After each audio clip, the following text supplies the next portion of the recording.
দীপা যে রুডি ও রুডির মায়ের চক্রান্ত ধরে ফেলেছে এটা বুঝতে পেরে আশ্চর্য হয়ে যায় রুডি ও তার মা কুন্তলা কুমার।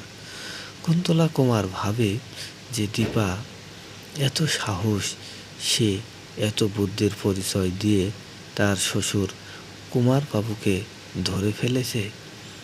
দীপা তো সূর্যের সামনেই বলে, উপরের রুমে এমন একজন আছে যার সম্পর্কে আপনারা জানেন না, আর সে কুমার বাবু।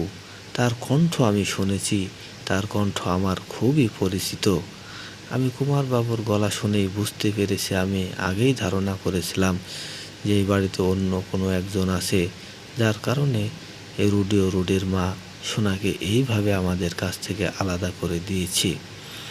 কিন্তু দীপা যখন বলতে যাবে এই কথাগুলো, তখন রুডি ও রুডির মায়ের পক্ষ নিয়েই সূর্য দীপাকে থামিয়ে দেয়। দীপা বলতে পারে না যে উপরের রুমে কুমারবাবু রয়েছে, আর তার চক্রান্তে রুডি ও রুডির মা সোনার সাথেই সব কিছু করে যাচ্ছে। অন্যদিকে সোনা ভাবছে রুডি হয়তো ভালো হয়ে যাবে, রুডি তার পাশে দাঁড়াবে।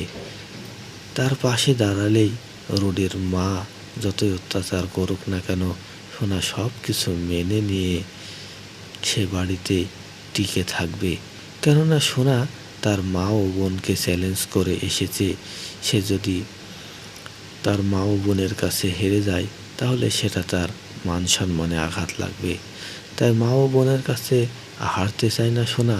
সোনা খুবই জেদি মেয়ে, নিজের জেদকেই টিকিয়ে রাখার জন্য শত কষ্ট সহ্য করবে রুডি ও রুডির মায়ের, কিন্তু সে তার মা ও বোনের কাছে কিছুতেই ছোট হবে না। সোনার এমন চিন্তা ভাবনায় সোনা টিকে রয়েছে। অন্যদিকে সোনাও শক্তভাবে জানতে চায় যে উপরের রুমে কে আছে, সেটা সোনাকে জানতেই হবে।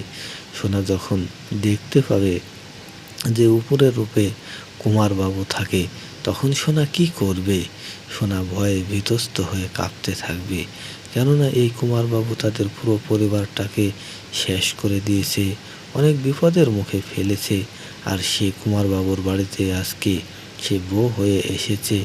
এখন কিভাবে সে নিজেকে বোঝাবে, কিভাবেই সে কোন মুখে তার মা ও বোনের কাছে ফিরে যাবে, নিজে ভেবে সোনা হতভম্ব হয়ে যাবে। অন্যদিকে সোনা এই প্রথম রুডির মা কুন্তলার বিরুদ্ধে প্রতিবাদ করেছে। কেননা সোনা যখন দেখছে তার শাশুড়ি কুন্তলা কুমার তার মাকে নিয়ে চোরের অপবাদ দিচ্ছে, তখন সোনা এটা কিছুতেই মেনে নিতে পারে না, তীব্র ভাষায় প্রতিবাদ করে।